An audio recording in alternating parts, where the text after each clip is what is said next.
Assalamualaikum warahmatullahi wabarakatuh. Selamat berjumpa kembali dengan saya, Buniyani, yang akan membacakan satu berita untuk Jurnal KBA.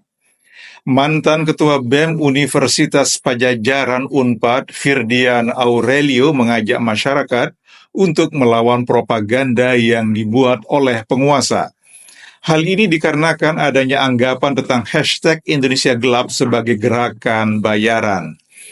Dalam cuitan di akun X @Firdian Aurelio, dia mengungkapkan gerakan Indonesia Gelap sengaja diframing oleh Marcelo Santoso yang tengah menjadi tersangka Kejaksaan Agung.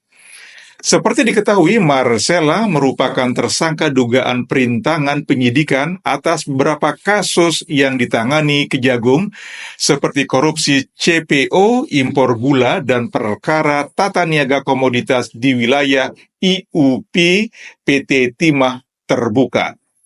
Terkait hal itu, Firdian mengaku mendapat serangan dari buzzer yang menyebut gerakan Indonesia Gelap merupakan framing buatan Marcela untuk mengeritik pemerintah.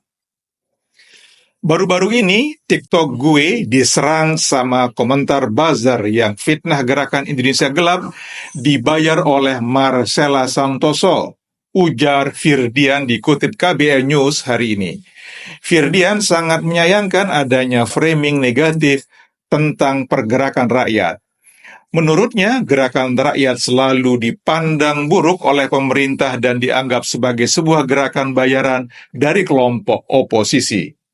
Ia melihat narasi negatif tentang gerakan rakyat selalu terjadi di tengah pemimpin diktator. Seperti era Presiden kedua Soeharto yang menyebut kelompok kritis sebagai bagian dari Partai Komunis Indonesia (PKI).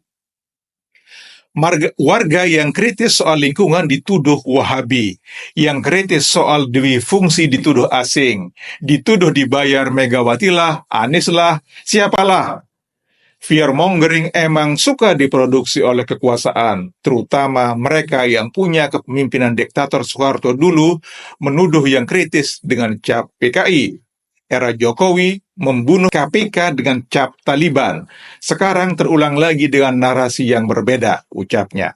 Baru-baru ini komentar TikTok gue lagi rame, diserang sama buzzer yang bilang Indonesia Gelap itu ditunggangi oleh Marcela Santoso. Ini orang siapa? Kemarin dituduh dibayar sama Megawati, sama Ganjar, sama Anies, sama asing. Kita kaya raya betul ini rakyat yang kritis dituduh dibayar ABCDE. Waspada teman-teman, negara memang kebiasaan suka memproduksi yang namanya fearmongering.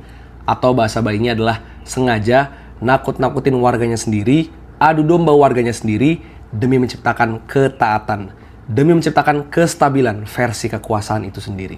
Dan biasanya pemimpin diktator yang melakukan hal ini. Dulu era Soeharto, warga yang kritis, yang melawan, yang vokal disebut sebagai PKI, dicap sebagai PKI, dibilang anti pembangunan. Pokoknya yang melawan dibilang subversif, ditumpas. Lagi-lagi, fearmongering. Di era Jokowi yang kritis disebut sebagai Taliban, dicap sebagai radikal. Jokowi membunuh KPK yang independen dengan narasi KPK sudah disusupi dan ditunggangi oleh Taliban. Yang membuat sekarang KPK-nya udah lemah, udah lumpuh, jadi PNS istana.